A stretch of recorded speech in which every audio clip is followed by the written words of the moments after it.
Bonjour, c'est David Barbillon du blog jecontrôlemoncerveau.com. Il y a quelques semaines, j'ai assisté à l'Advance Workshop du docteur Joe Dispenza. C'est le niveau avancé des stages qu'il propose dans le monde entier.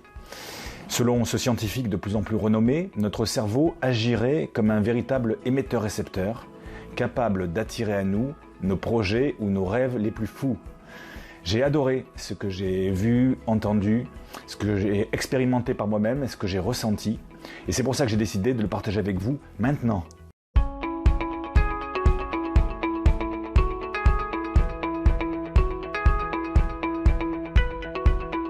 Alors déjà, j'aime beaucoup le travail du docteur Joe Dispenza parce qu'il va dans le même sens que ce que je propose, ce que j'explique sur le blog et sur la chaîne YouTube. C'est-à-dire que l'idée, c'est que notre cerveau, c'est l'outil le plus extraordinaire que l'on connaisse. Et pour autant, c'est le seul outil pour lequel nous n'ayons pas de mode d'emploi. C'est quand même fou ça, on a un mode d'emploi pour tout. On a un mode d'emploi pour un ordinateur, bien sûr, pour une caméra. Mais on a aussi un mode d'emploi pour des meubles Ikea, pour de l'électroménager. On a même un mode d'emploi pour une brosse à dents électrique. Et on n'a pas de mode d'emploi pour le cerveau, l'outil le plus formidable.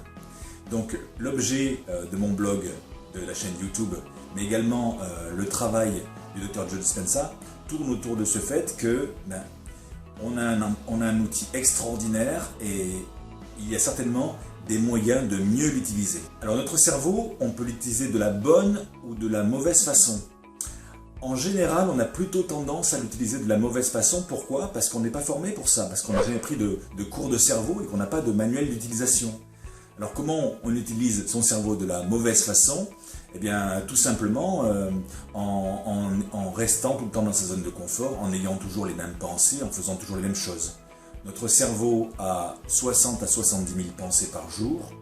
95% de ces pensées sont récurrentes d'un jour sur l'autre. C'est-à-dire que nous avons les mêmes pensées qui nous amènent les mêmes idées.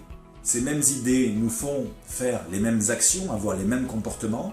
Ces mêmes comportements donc nous font vivre les mêmes expériences, plus ou moins. Ces mêmes expériences nous font ressentir les mêmes émotions. Et c'est un peu après le cercle vicieux, c'est le serpent qui se mord la queue, les mêmes émotions renforcent nos mêmes pensées. Donc ça, c'est la façon classique, je dirais, d'utiliser son cerveau, c'est-à-dire qu'on l'utilise avec des programmes qui nous viennent du passé. Et notre présent et notre futur sont drivés, sont conditionnés par ces programmes du passé. C'est ce qu'explique bien le docteur Joe Dispenza. En revanche, il y a une autre façon d'utiliser son cerveau.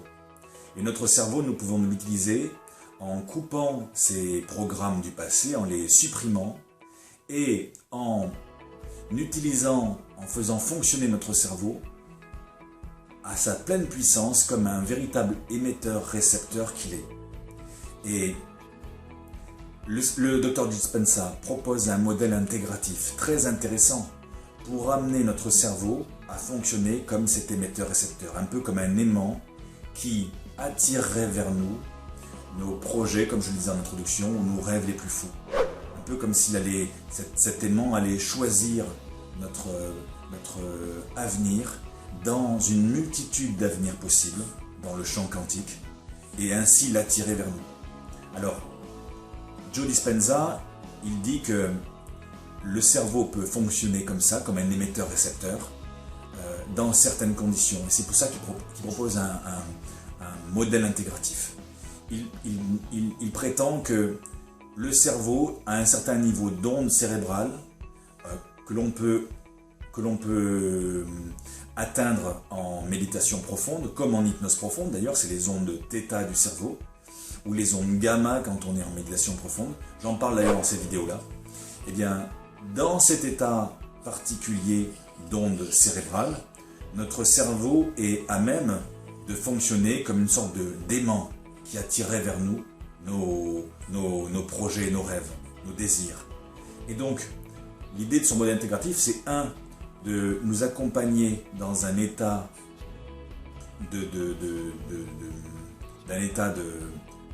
d'émission et de réception particulier en méditation profonde. Et une fois dans cet état d'onde θ ou d'onde gamma en méditation profonde, eh bien, utiliser la visualisation pour visualiser ce que nous désirons vraiment. Et de manière à rendre cela plus impactant, plus optimal, à ce moment-là, lorsqu'on est en méditation profonde et qu'on utilise la visualisation, eh bien on rajoute des émotions élevées, comme l'amour, comme la joie, comme la gratitude, comme si cet événement que nous visualisons, cet événement que nous souhaitons, il était déjà arrivé.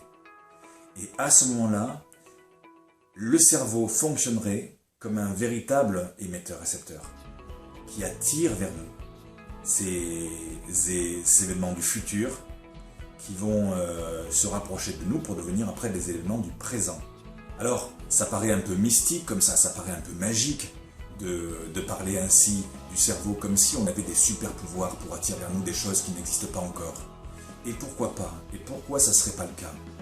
J'aime bien ce que dit Joe Dispenza quand il dit que la science va de plus en plus démystifier le mystique. Et effectivement, aujourd'hui ça paraît mystique parce qu'on ne sait pas l'expliquer. Mais il y a tellement de choses du passé qu'on ne savait pas expliquer qui paraissaient mystiques et que maintenant on explique très bien.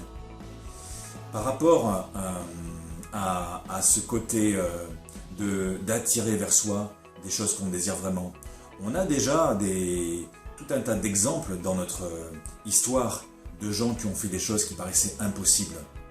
Regardez des gens comme Gandhi, des gens comme Martin Luther King, Mandela, Jeanne d'Arc pour ne citer qu'eux. C'est des gens qui ont créé l'impossible. Gandhi, qui était un petit avocat sans argent, qui a tout seul retourné l'Inde pour libérer l'Inde contre le colonisateur anglais, britannique. C'était impossible ce qu'il a fait. Pourtant, peut-être cet homme, il était mu par une foi profonde, qui l'a mené certainement dans un niveau de transe presque quotidien, où il visualisait son objectif, il visualisait ce qu'il avait envie d'entreprendre, même si c'était impossible. Et peut-être qu'il y rajoutait des émotions fortes à ça, peut-être qu'il était vraiment tellement dans cet objectif que une partie de lui en permanence y pensait, et il pensait avec des émotions profondes, et que du coup, il a réussi l'impossible. Regardez Mandela, regardez Jeanne d'Arc. Jeanne d'Arc, une petite bergère qui a réussi à bouter les Anglais hors de France. C'était impossible. C'était une bergère, elle ne faisait pas partie de la noblesse, elle ne faisait pas partie de l'armée. Comment elle a pu faire ça? Parce que probablement qu'elle était dans un état de transe, de foi, puisque sa transe à elle, c'était, au lieu que ce soit de l'hypnose profonde ou de la méditation profonde, c'était sur une base de foi religieuse, mais le niveau de transe probablement était le même. Et dans cet état de transe, elle visualisait comment la France allait être libérée des Anglais. Et donc, elle a réussi l'impossible. Il y a des miracles au quotidien comme ça. Même dans l'église, regardez, à Lourdes, tous ces miracles, toutes ces rémissions spontanées, inexpliquées par la science. Il y a bien quelque chose là. Des miracles comme ça, bon, évidemment, il n'y en a pas des centaines de mille, mais il y a régulièrement des choses qui se passent dans le monde, des gens qui font l'impossible. Et pourquoi ils font l'impossible? Si on modélise leur façon de faire, c'est que probablement ils se mettent dans un état particulier de transe cérébrale, parce que ce qu'ils veulent atteindre, ce qui semble impossible, c'est une obsession pour eux, ils y pensent tout le temps, et quand ils y pensent, vraisemblablement, ils sont dans un autre état de conscience. Et dans cet état de conscience, ils visualisent parfaitement ce qu'ils veulent, et en visualisant ce qu'ils veulent, ils se mettent dans un état d'émotion particulière, j'imagine. Le docteur Joe Dispenza, il est en train de modéliser ça. Il est en train de créer ce modèle intégratif, ce protocole qui permet d'expliquer comment ça fonctionne, comment on arrive à atteindre l'impossible. C'est ça qui est intéressant. Alors moi, je vais vous parler de mon expérience. Là-bas, j'ai vécu effectivement des méditations profondes, où j'ai vécu des choses vraiment très fortes. Je fais de l'hypnose régulièrement, puisque j'ai fait une formation en hypnose, même plusieurs. Et comme je suis un sujet moyennement suggestible, j'ai jamais vraiment pu rentrer dans une hypnose profonde. En revanche, sur cet atelier de Joe Dispenza, j'ai vécu des méditations profondes. Et là, je vous garantis que c'était quelque chose, un état de ressentir cet état d'extase, cet état où on est complètement plongé à l'intérieur de soi, parfois c'est les larmes qui coulent, il y a des choses vraiment insensées qui se passent. J'ai vécu une hypnose profonde qui a duré plus de 4 heures, où j'avais vraiment l'impression d'une distorsion du temps, puisque j'ai l'impression que ça allait durer maximum 1h30, 2 heures. J'étais stupéfait de voir l'heure qu'il était. J'ai même autour de moi, j'ai entendu des gens qui étaient en extase. J'ai été témoin de gens qui avaient des orgasmes cérébraux. C'est un truc de dingue. Donc j'ai vraiment expérimenté par moi-même ce qu'est l'hypnose profonde, et en ajoutant la visualisation à ça, en ajoutant la visualisation de mes rêves, de mes projets, en rajoutant des émotions comme si l'événement était déjà arrivé, eh bien, il est certainement probable que ça fasse fonctionner le cerveau d'une autre façon, d'une façon qui amène le cerveau à fonctionner comme un émetteur-récepteur. Durant le stage, il y avait une équipe de neuroscientifiques qui était là pour mesurer les ondes cérébrales du cerveau en état de méditation profonde, comme je l'ai fait ici sur cette photo, et pour mesurer aussi la cohérence cardiaque, comme je l'ai fait aussi ici avec un moniteur sur ma poitrine, pour mesurer également l'énergie, les centres d'énergie des différentes personnes, des différents participants qui le souhaitaient, ou mesurer l'énergie de la pièce. Et j'ai discuté avec l'équipe de neuroscientifiques qui était là pour mesurer tout ça, de manière très scientifique. C'est ça qui est rassurant aussi avec le Dr Joe Dispenza, c'est-à-dire que c'est un scientifique qui fait des protocoles et qui mesure ce qu'il avance. Et donc, je discutais avec un scientifique allemand et il me disait mais c'est incroyable ce qu'on a fait pendant cette expérience, parce que déjà leurs outils de mesure n'étaient pas à la hauteur de ce qu'ils avaient pu mesurer, parce qu'ils avaient fait des courbes avec ils avaient fait des schémas avec des abscisses et des ordonnées pour pouvoir mesurer les niveaux d'intensité des ondes cérébrales gamma, c'est les ondes cérébrales de la méditation pendant l'hypnose profonde, et les ondes cérébrales étaient tellement importantes, tellement grande par rapport aux ondes classiques du fonctionnement cérébral qui sont les ondes bêta, les ondes alpha, theta ou delta, comme j'en parle aussi dans cette vidéo, que les ondes étaient tellement imposantes que ça dépassait leur schéma, ça dépassait leur graphique, je veux dire, et ils n'ont pas réussi à mesurer exactement le niveau d'onde parce que ils n'avaient pas pris les bons outils de mesure, et ça dépassait vraiment les échelles des graphiques qu'ils avaient prévues. Donc première surprise par rapport à ça. Et puis, je discutais donc avec ce neuroscientifique allemand qui me disait mais ce que j'ai vu là pendant ces sessions, pendant ces quelques jours de stage, c'était hallucinant. Il me disait mais j'ai vu des gens qui avaient sur les graphiques, quand on mesurait leurs ondes cérébrales, on avait l'impression qu'ils avaient une attaque cardiaque ou une crise d'épilepsie. Et en fait, quand on les voyait, ils étaient en extase. Il me disait j'ai vu des gens avoir des orgasmes cérébraux. Il me dit, je veux faire ça, c'est ça que je veux faire, et je vais commencer à partir de lundi prochain.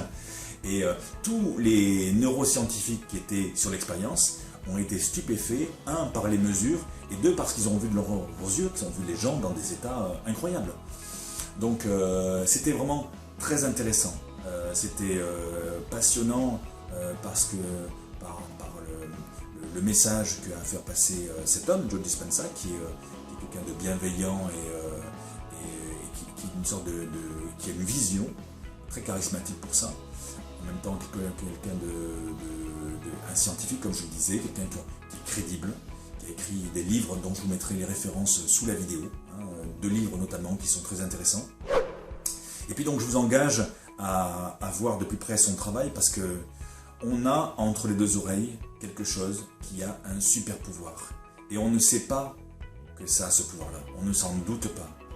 Donc je vous engage à aller dans cette direction pour expérimenter par vous-même et découvrir les pouvoirs que vous avez en vous.